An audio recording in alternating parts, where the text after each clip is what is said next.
Hello and happy Tuesday, everyone. My name is John Kowalski. I'm part of the marketing team here at Bitgardner, and I'd like to welcome you to our most recent webinar. Today, we're talking about media milling and getting into it deeply, I guess. Our speaker today is Mr. Andy Stumer. He is managing director of our VMA Getzmann business here at Bitgardner. We are recording this, so immediately following the presentation, you'll receive an automated marketing link to this recording. You can take screenshots, watch it anytime, share it with colleagues, whatever you like.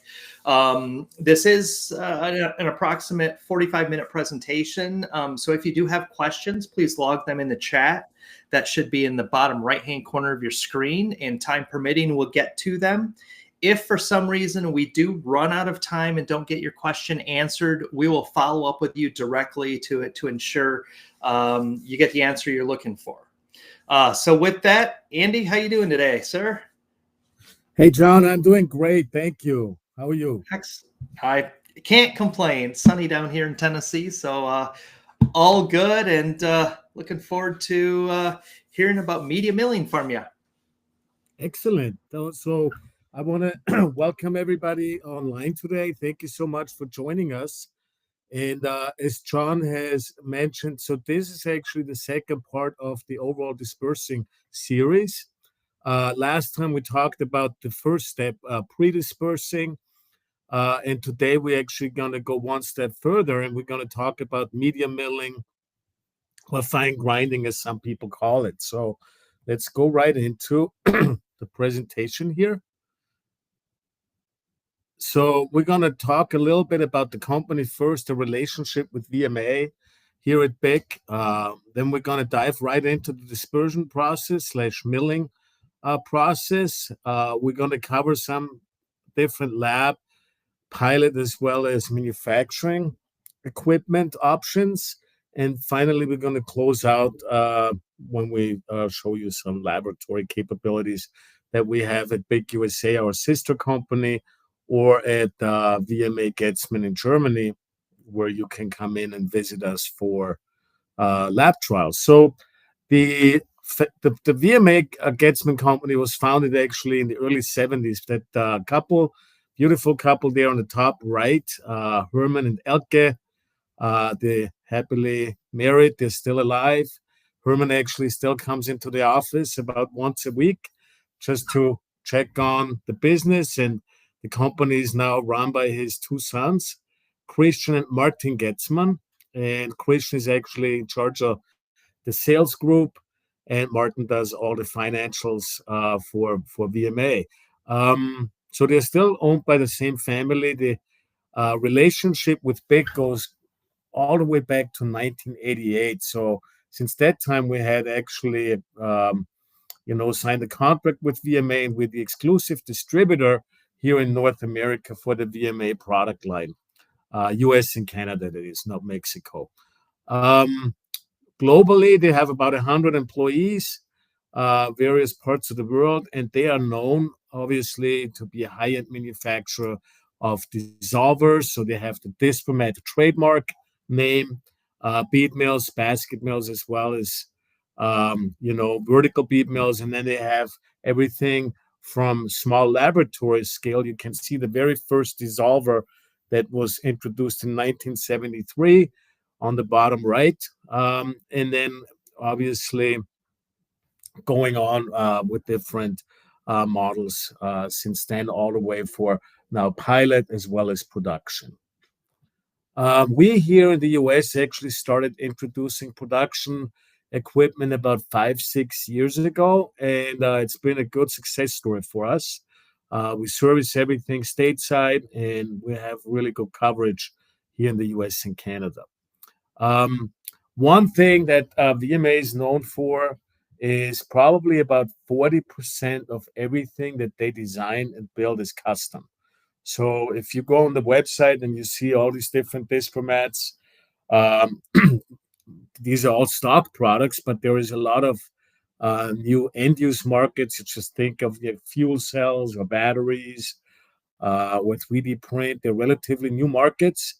and a lot of customers have specific requirements. So VMA is really geared to accommodate those different applications and basically provide good quality custom solutions.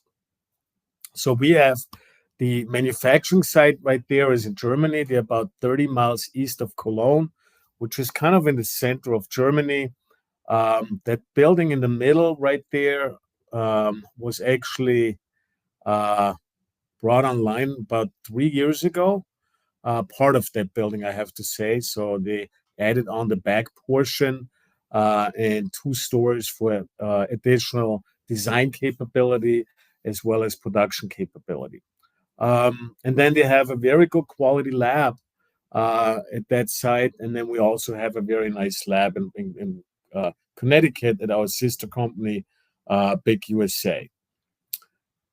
Okay, so the dispersion process is basically very simple, right? So all we're trying to do is break up these invisible binding forces, these Van der Waals forces that are holding these particles together.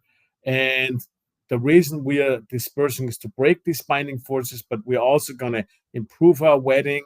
We basically reduce particle size.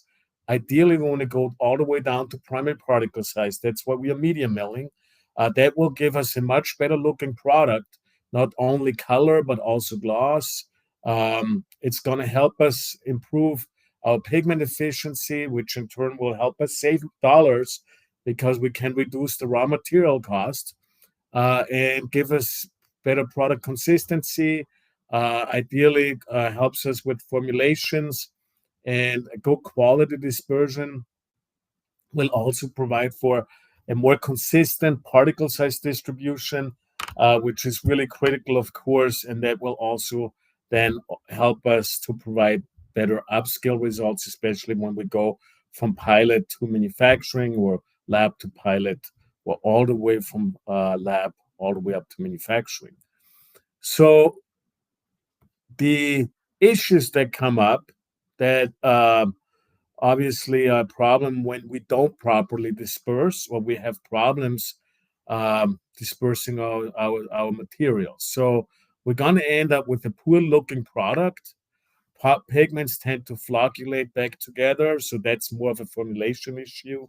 Sagging, leveling, settling for a product, reduced gloss levels are just some of the major issues that come up, and then separation is another problem that we'll see if we don't properly disperse our material. So here's a great slide kind of showing you the same material.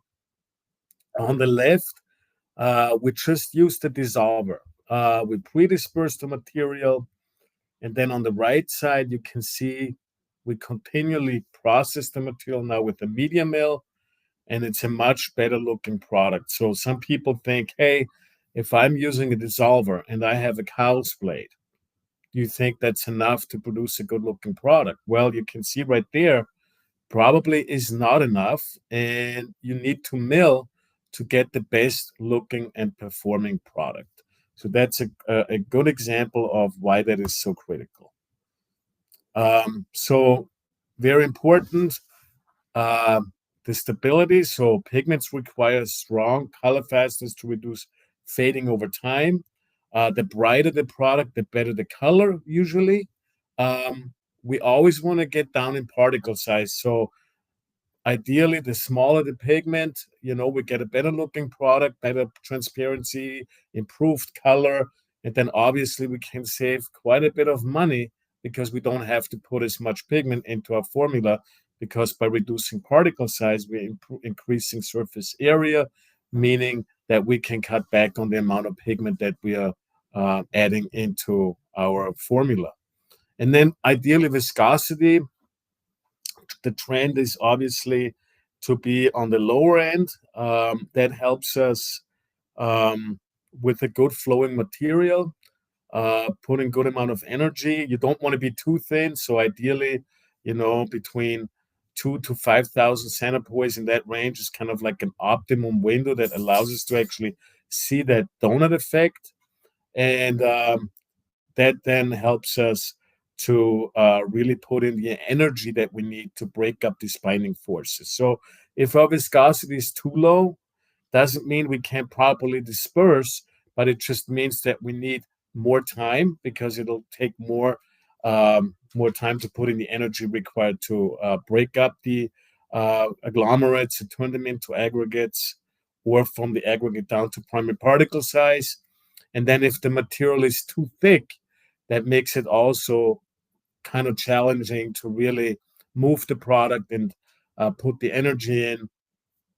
That allows us then also to reduce the particle size. So ideally, 2 to 5,000 centipoise is optimum also for the donut. That's so critical for us to give us that visual cue. So important there to remember is we're not trying to destroy any particles. We're really just trying to break up these binding forces, these van der Waals forces that are holding these aggregates together or agglomerates, and then we break them up and then turn the agglomerates to aggregates. And then if we want to go down to primary particle size, we need to do the milling, which we'll cover in more detail in a little bit here. And it's really just the shear forces that are responsible for that separation, nothing else. And then obviously we need the right additive package to help keep these particles in a suspended state so they don't flocculate back together. So that's also really important. It's just an example of different pigment types and their sizes. You kind of see what that looks like under a microscope. I always think that's kind of a neat slide. So here we dive right into the dispersion process. So we start out with the larger clusters. On the bottom there, you can see these blocks, these agglomerates, these larger clusters. We want to break them up. We need the cow's blade or the high-speed dissolver or high-speed mixer, and then we'll turn them into aggregates. Once we get to about 10 to 30 microns of particle size is when we actually start the milling process, which helps us to take the aggregates and bring them all the way down to primary particle size. That may actually be very, very fine particles, sometimes in the sub 100 nanometer range. But with the right milling technology, we'll definitely be able to get there. If you look at this slide here, that kind of shows it more graphically here. We're starting out again with the dissolver disc, cow's blade. We're wetting our pigment with particles. And then once we reach about 10 to 30 microns of particle size with our aggregates, that's when we feed our material into a media mill or an immersion mill. So there are different milling systems, and that will help us then to really go down to primary particle size. And again, then you can see on the picture there on the bottom left that we need the additive then to keep these particles in that suspended state, which is really important. Okay, so this slide here is very helpful because it kind of shows you at what point we actually start the milling process. So 10 microns is really the maximum we can expect to in terms of particle size to get to with the dissolver.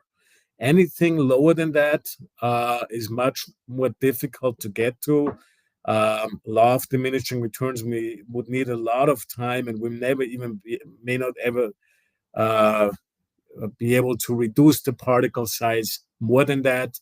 So ideally, about 10 microns is when we really need to start the milling process.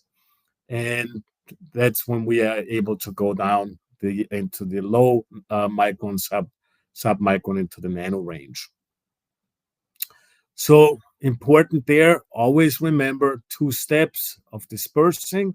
Pre-dispersion, first step, a reminder there, 18 to 25 meters per second. Tape speed, we covered that in greater detail last week.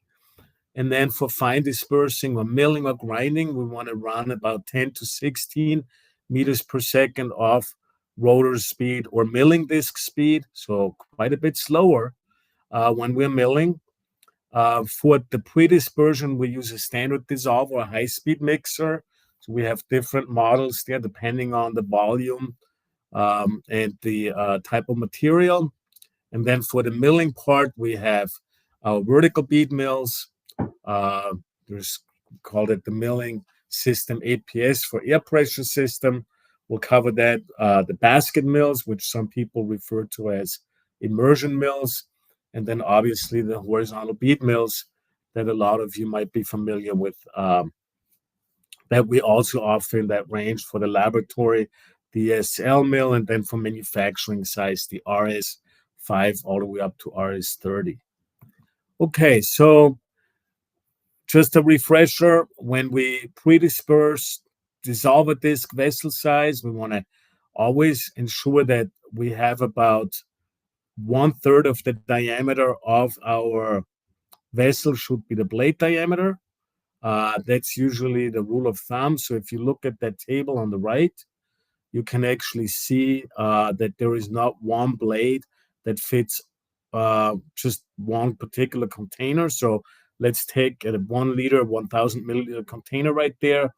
And you can see that a 70 millimeter blade would work for really viscous materials. And then if it's super low viscous, then we want to use a 30. But ideally, the sweet spot would be a 50 millimeter blade. And that's what we should be looking at when we kind of start the dispersion process. And if we have the optimum viscosity range, then will also give us that good looking donut that we want to basically visually determine whether we are pre-dispersing or not. The tape speed, again, very important. All of our newer disper mats show the tape speed on the display. So it's basically your RPM multiplied by pi times the diameter of your milling disc or cow's blade.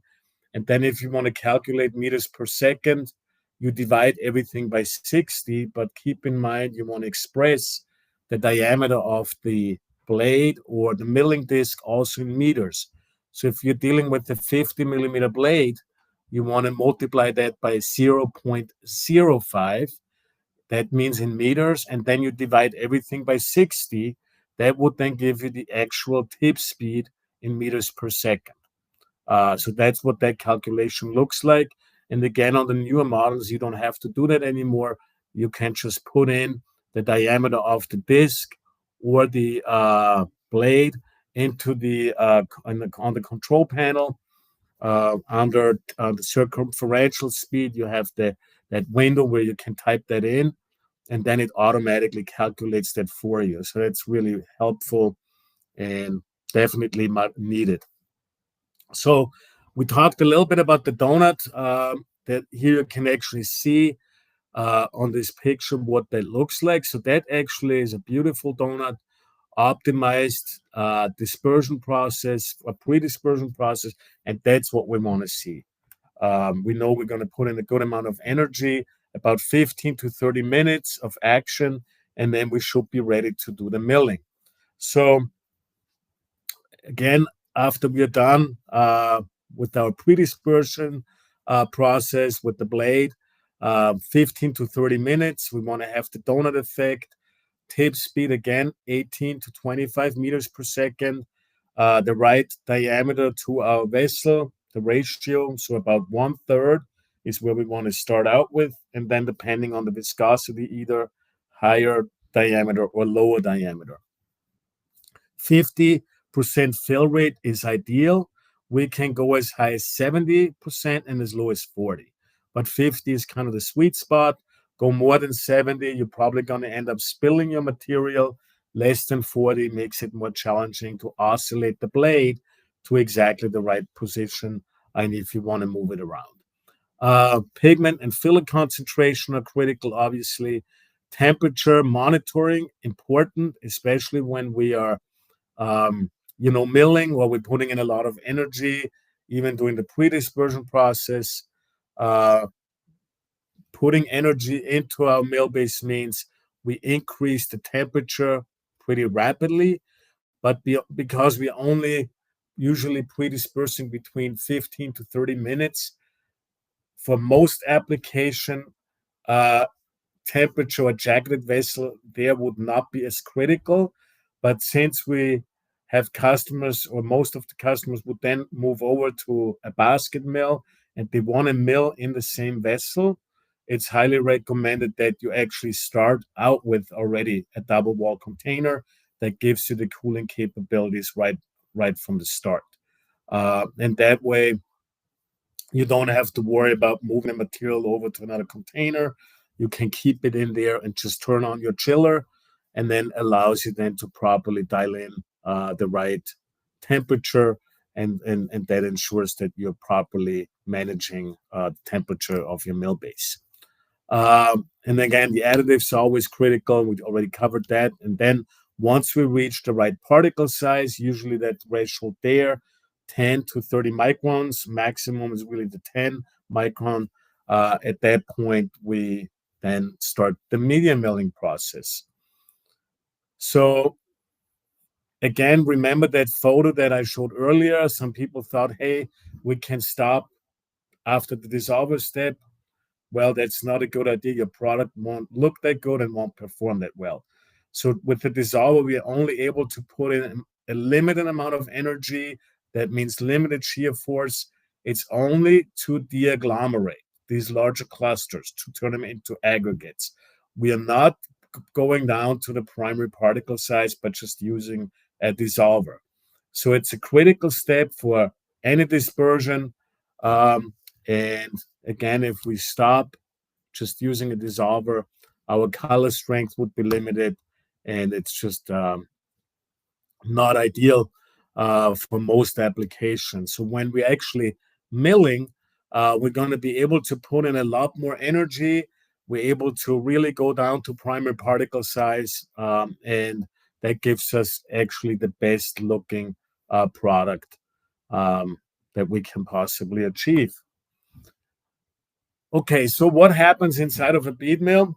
Pretty simple. So we have a certain amount of bead loading. That depends on obviously the mill design. Are we talking about a vertical bead mill, a basket mill, or a horizontal bead mill? But at the end of the day, you have either a rotor or a milling disc inside of the chamber. And then you add a certain amount of beads, depending again on the design and volume. So as we are increasing our tip speed, these beads will start moving around at a high rate inside of our milling chamber. And as the beads collide and drift towards each other, we're actually pushing away these aggregates. And that pushing action is the shear force that's causing these binding forces to rip open and break up. And that reduces the particle size. So it's kind of like the same principle, what's going on in the bead mill, as when you were a little kid and you were sitting in a bathtub, and then your mom handed you that rubber duck, and we were sitting in the bathtub and we were trying to catch that rubber duck with both of our hands, clapping them together. uh, we were hardly successful because the rubber duck always tried to get away, right? So we clap our hands together and that rubber duck gets pushed away, and we had a hard time catching it. Well, that's exactly what's happening inside of a bead mill. Same principle. The beads collide, and that motion causes the shear force, the fluid dynamics to push the particle away with high shear, and that's what breaking up these binding forces and reducing our particle size. So that's the only thing that's really happening in there. Of course, because we have a lot of beads, it's technically possible that you have a particle that gets just at that very moment, wedged in between two colliding beads. It's happening, called impact grinding. Um, but it's not likely. So usually the action happens from the shearing motion of the beads, the particles getting pushed away at a high rate, or high shear rate. and that's causing these particles to break up. That's really what's happening inside of a bead mill. So very important there is obviously we can control a number of things, right? So we can control our rotor speed. Uh, again, uh, 10 to 16 meters per second is ideal. Uh, we can control the amount of beads we put in there. We have some variability there, but we can also control, and this is really important, the type of beads that we are using. And we have customers sometimes to call us up and they're like, we like glass. Glass is very inexpensive. That's true, but also glass is very light compared to a zirconium oxide bead. It's almost, 2.5 times as light. Uh, so that means you don't have enough weight. Means also you don't have enough kinetic energy to really properly de-agglomerate or break down the aggregates down to the primary particle size. So we want to ideally have heavy beads that give us more kinetic energy. Also, if you look right there, the glass bead has a Wicker hardness of 400, and the zirconium oxide is 1150, 1200. So it's almost 3 times as heavy. So it's much better to use, yes, a more expensive zirconium oxide bead than a glass bead, but it'll 3 times as hard and won't shard as easily. So you have a much more controlled milling cycle than you would have with glass, because glass beads tend to break, shard, so you have uneven bead wear. Uh, all these things are problematic, especially when you want to have really good control of your process and you want to upscale from lab to manufacturing. So you always want to look at the bead quality. Also, when you get samples, there's a lot of different bead suppliers, and we get calls on a weekly basis. Somebody wants us to look at their beads, and we have found that, yeah, a lot of them look great when they send you a sample, but the moment then you order the first lot and you look at them again under the microscope, they're not perfectly spherical anymore. So now they end up looking more like footballs. And that's not what you want either. You want perfectly spherical uh, beads or media that will give you the best wear and most even wear. Anything else is not good because you cannot really control your process. So keep that in mind. When you can stay away from glass, use high quality zirconium beads. Okay, so the bead weight again is so critical because it really helps us with our grinding process, improved the milling time to get to the final particle size that we really want at a much faster rate. So let's say you use the glass beads, okay? They're about a third of the weight. That means you're gonna have to mill a lot longer to get to the particle size that you would if you would use the heavier bead. In this example here, you see the nail uh, that we try to hammer into that board. And if I use a light hammer, it may need 100 impacts, or I may never even be able to draw the nail in the board.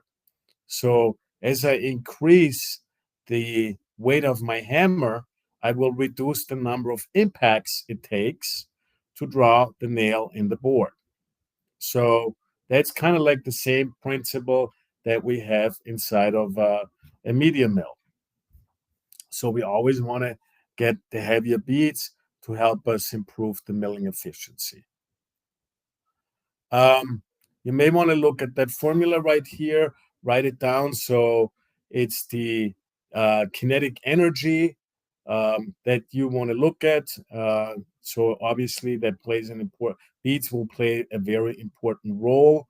That's M in that. So obviously zirconium much heavier than glass. Then the V for the RPM, not the RPM, the rotor speed, the tip speed. V squared divided by 2 is E is the kinetic energy of the beads during the milling process. So you might want to write down that formula or get a copy of the presentation later on, so you have it. Okay, here again is a good slide. It kind of shows you where this breakup of the binding forces happen. So it's like right there as the beads collide again. In the corner right there, we have that larger particle cluster, and then as these beads collide, that shear force is causing these particles to break up. So that's what's happening right there. Okay, so very important bead milling parameters. Obviously, particle size after pre-dispersing. Again, about 10 microns is when we want to start the milling.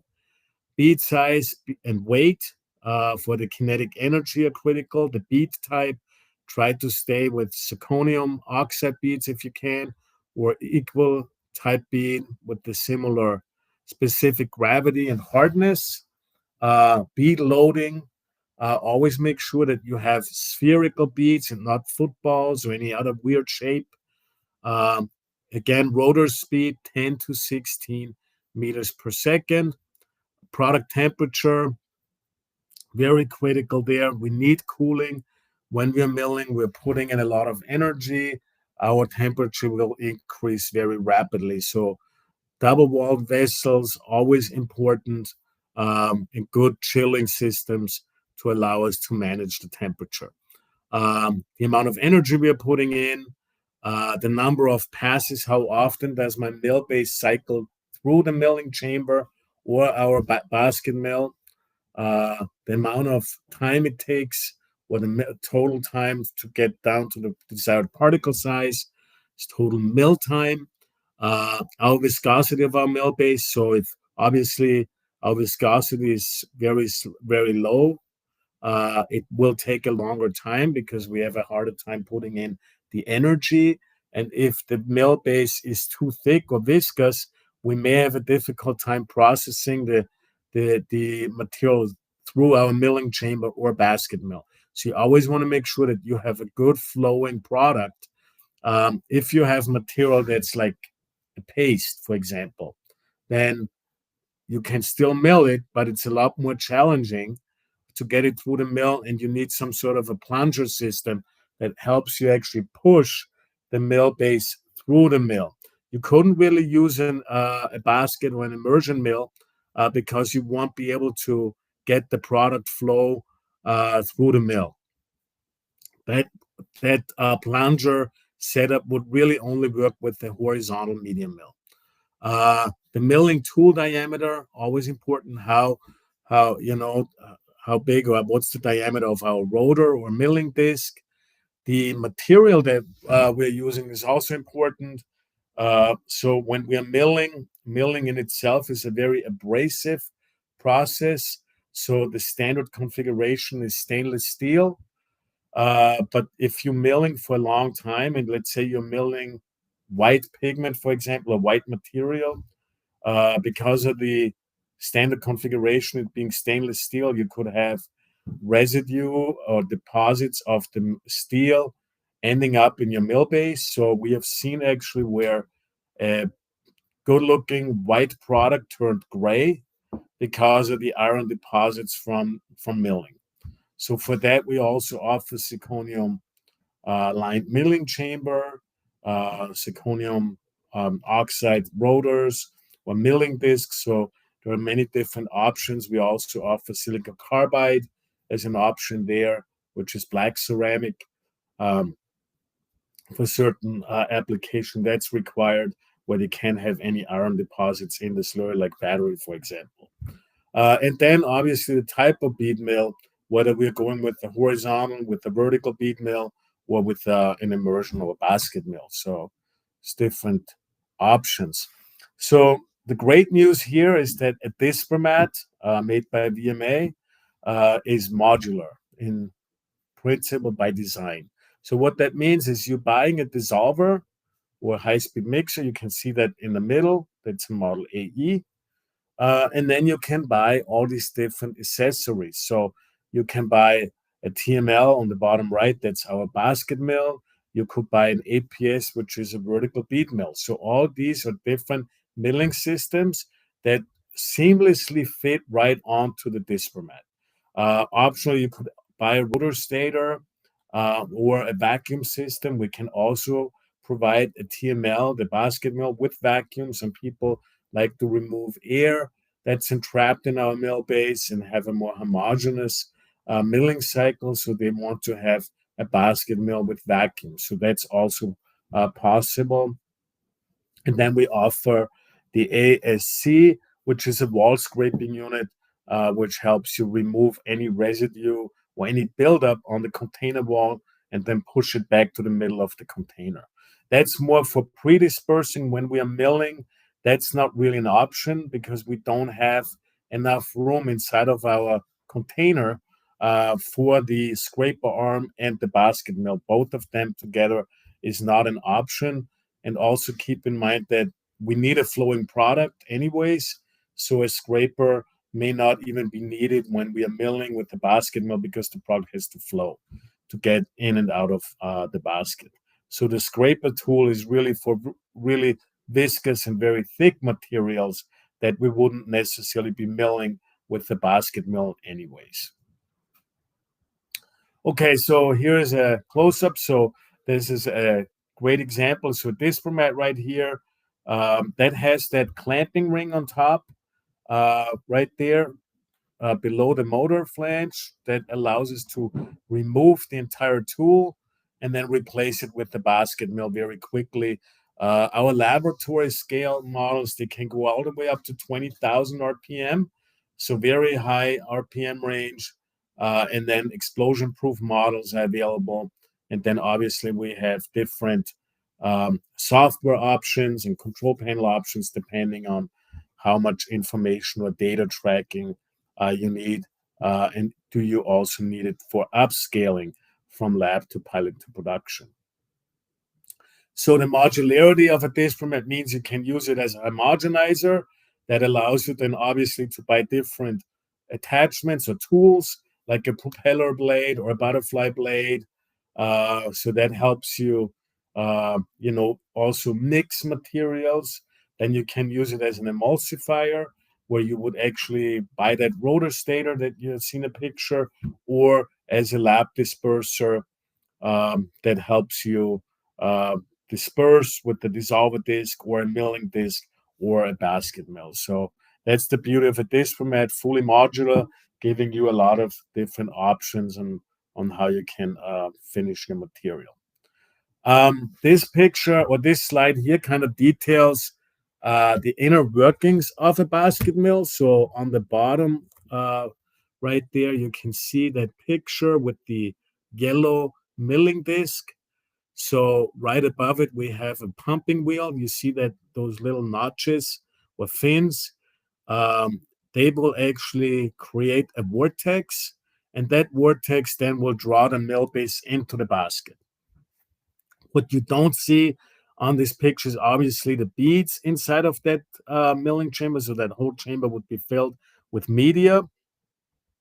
And then what shows really nicely is that it's actually double walled. So you can see the cooling channels going through and wrapping around the basket. So our basket mill design is a little bit different to some of the other basket mills or immersion mills on the market. So we actually have a screen on the bottom, and the cowls blade right below that will help us move the mill base out of the basket and then push it back around to the top where then that vortex will suck it back in. So we have very good circulation of our mill base in and out of the basket. Now, some other designs that we know of and they exist in the market is where the side wall is actually all screen. And that's actually, in our opinion, not the best way of designing an immersion or basket mill, because that's where you're going to have all your energy. We need to cool that area. Also, if you have a screen right there on the side wall, means the beads will consistently or continuously impact the screen.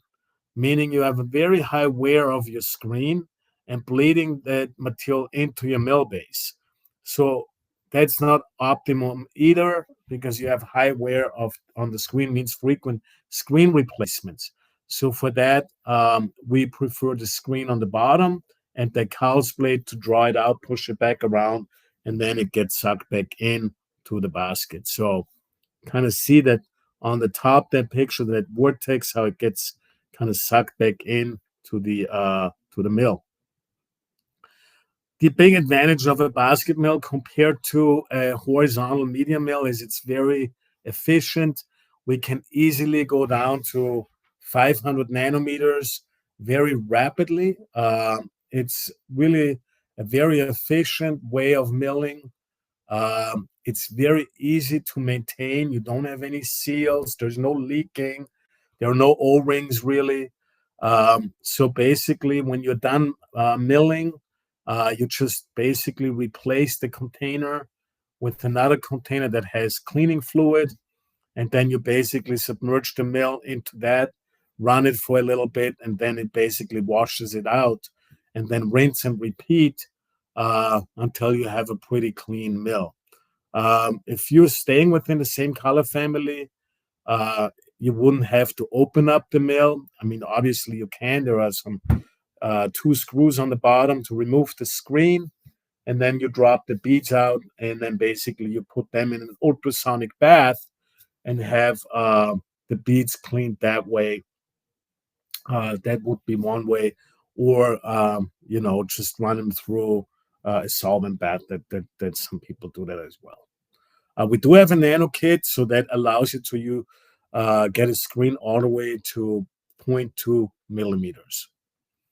On this slide right here, you can actually see the media inside of the basket. So that shows you the beads right there, and kind of like a diagram of the flow of our mill base in and out of the basket.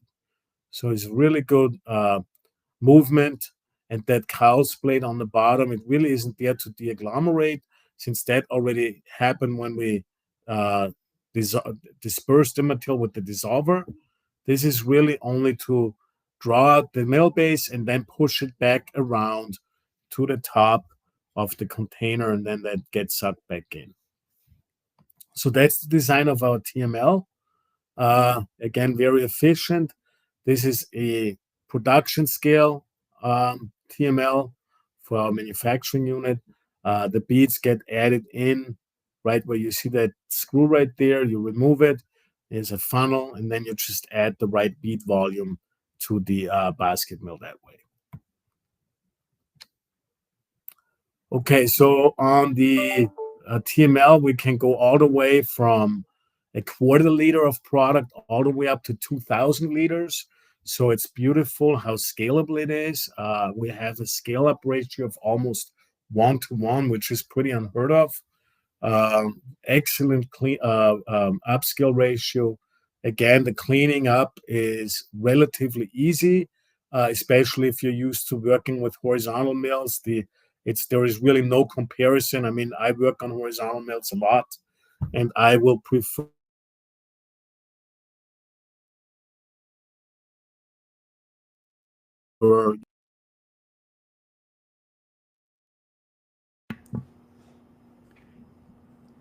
Andy, it looks like we lost your audio. I'm back. For whatever there you go. Kind of dropped off for a sec. So apologize. But basically, the horizontal medium mill has its place, right? So if you need to go down below 500 nanometers and you need to be, in 100 nanometer range or 50 nanometer range, you really need to use a horizontal mill. But if you have a product that's flowable above 500 nanometers, there is really no reason or good reason to use a horizontal media mill. You'll be much better off with the immersion or basket mill because of its ease of use and quick cleanup, and just very, very, very good performance. Okay, so here is an example of a system we installed at a customer, pigment manufacturer. They bought two of them. And this is a very cool system because it's the Dispermat TM. The TM is actually 2-in-1. So you actually have a dissolver as well as a basket mill already in one machine. So you don't have to make any changes. On the You see the gentleman with that gray sweatshirt right behind him. You see a blue drum. You see actually the dissolver discs leaning against the blue drum. So they haven't been installed yet. But the unit will come as a dissolver. Then you're pre-dispersing your material into the container. When you're ready to do milling, you push a button on the control panel, and then the basket comes down, and then you're milling. So you will be able to do everything, pre-dispersing, milling in one container without having to move product around. So it's extremely efficient and obviously saving you space because you only need one machine for both your dispersing and your milling requirements instead of having multiple stations and you got to move things around. So that alone makes it very attractive, and you also only having to maintain one piece of equipment instead of multiple pieces of equipment. So in that case, it's a big winner. And here you can see this customer actually purchased two machines for dispersing and milling. And their workhorses, I know that they run them almost 24/7. So that an excellent workhorse. Now then we have this APS vertical bead mill. That solution is great for the laboratory. You can see you have actually two containers. You have one main container, and then you have, obviously, you can see a double milling disc installed on our shaft. There is a cover that comes down, and then you're basically milling in the top container with the beads, with the media. When you're done milling, on the bottom, the whole thing sits on a stand. There is one leg missing for the sake of the picture, so it kind of shows it to you what it kind of looks like. So they took away that leg so you can see the container on the bottom. But there's actually a drain plug right below and the screen on the bottom of the main container. So when you're done milling, you will hook up an air hose into that socket that you can see right there on the picture in the right. That's an air socket in the cover. And then you basically would purge your mill base out of the container into that container on the bottom that will catch your mill base. So the only thing left in the top container would actually be your media and some residual mill base that is stuck to the wall or on the beads. But most of the product will be properly drained into the container below. So that's perfect for the lab. Also for cleaning, I then just pop in my drain plug and then add solvent or water or a cleaning agent, close the cover again and run it for a few minutes and drain it out again until I have a cleaned container. So very easy to work with, very quick milling. I have the ability to add a lot of beads. So if I have 100 milliliters of product, I can add 100 milliliters of beads. So I have 100% bead loading, which is really, really effective. Now, the problem with this system is that it's not really scalable. So it's great in the lab, but if I want to go into manufacturing, I really don't have a system for 1,000 or 500 liters because I would need to buy so many beads. It would make it cost prohibitive, but also the handling of the beads would be a big challenge for most customers. So that's why this is an excellent laboratory milling tool, but not really designed for manufacturing. Now, we have built some APS systems for custom solutions for one particular customer that processes high-end platinum pastes, and they are actually using 30-liter containers. So, but that's kind of the maximum that we can do in an APS scenario, but nothing bigger than that. Okay, then we go on to the next slide, kind of showing you the design of the APS. Again, here you have that main container with the drain plug on the bottom. You see that picture there on the left. You can see our high bead loading. And then when we are done milling, we just hook up uh, that air hose on to the socket, and then we drain it out. We purge out the mill base into that other container. So very, very nice stock. Again, 30 milliliters to 7 liters. But for custom applications, we have made it as big as 30 liters. So we can help with that if you have a need. Just another slide kind of showing you the flow and what that looks like. There are different types of milling discs available. So this is a triple mill head with holes. We have double milling impellers, single milling impellers. We have different materials. So there's all these different options that you can go with for your particular application. Then we have these horizontal mills we already talked about. So for the laboratory scale, we have the Dispersion SL, and then in manufacturing, the Dispersion RS. Great instruments, really good, allowing you to do a pass-through mode, so you can hook up multiple machines and progressively go down in particle size. So if you want to have a continuous setup, that works well. You have a supply vessel. If you look on the picture on the left in the laboratory scale, that sits right on top of our milling chamber.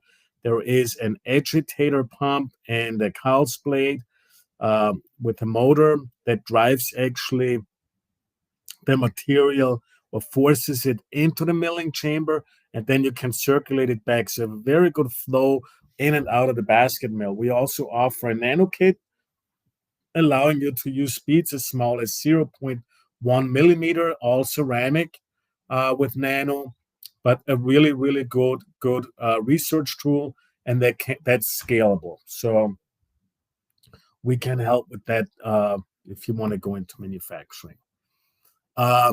Obviously, it's a horizontal mill design, either pass-through or recirculation. Again, it's got that integrated pumping and steering system to help us push the product into the mill. Then we have the ability to independently adjust the speed of the rotor or the pump. So they have separate motor controllers. Different materials are available. Ceramic, of course, for nano applications. Then we have hard metal or standard stainless 304 or 316. Zirconium oxide, also an option. So many different linings or materials.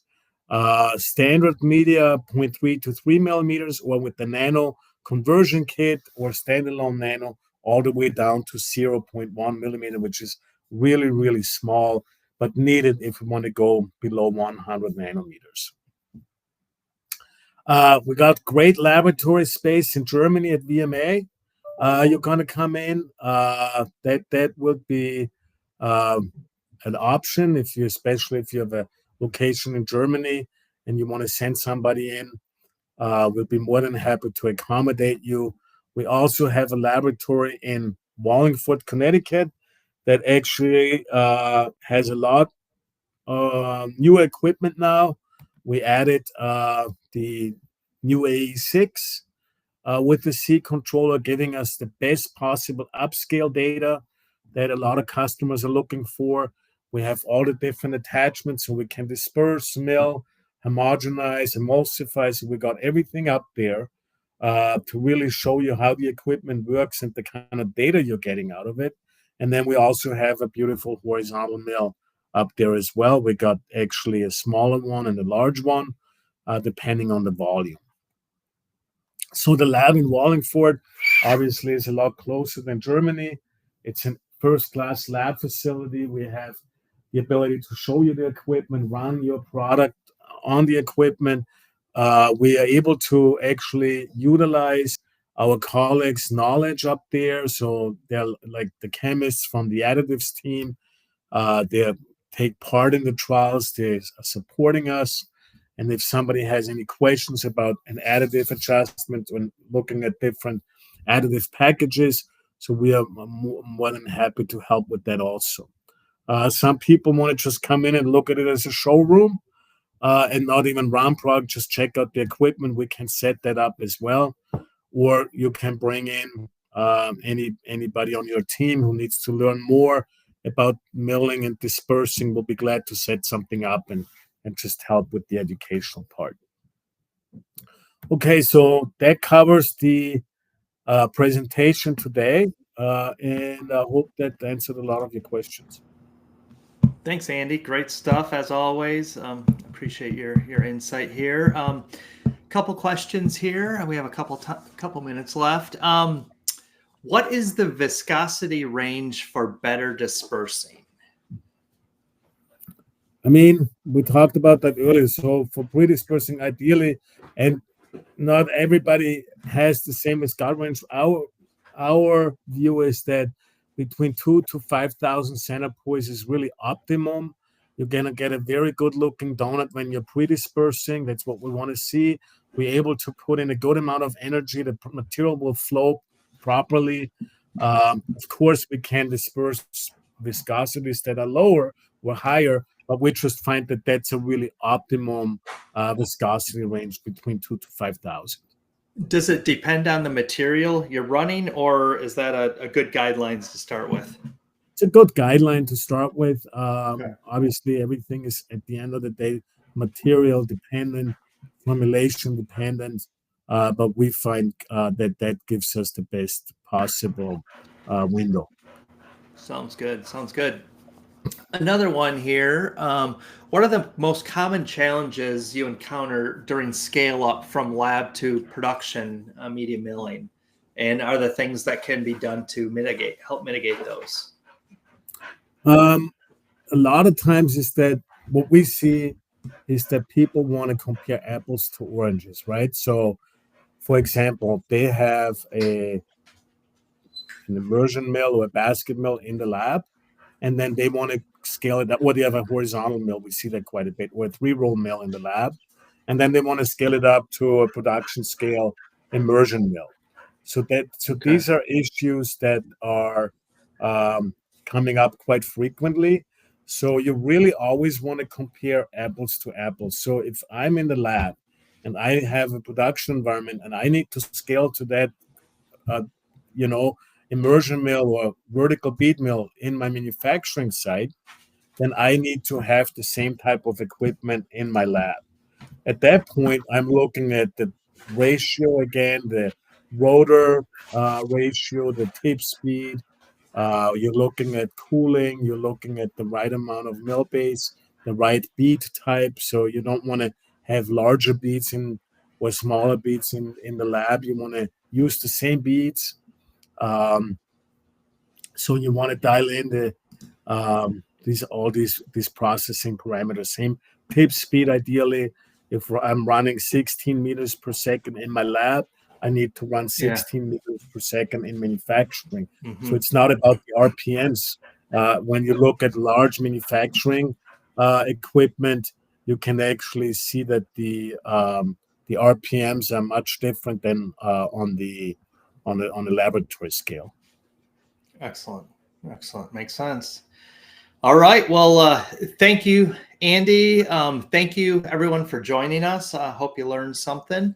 Like I said, the automated link will come out to you right after we end this call. Feel free to listen, grab screenshots of some of those formulas Andy talked about. If you do have any questions after the fact, whether it's later today, later this week, next week, whenever, just hit reply and it'll come to the marketing team and we'll route it to Andy or someone on his team or someone in your geographic region. So with that, thank you. We appreciate you joining us and look forward to seeing you on future Bic Gardner webinars. So thanks and have a great rest of your day. Thanks, everybody.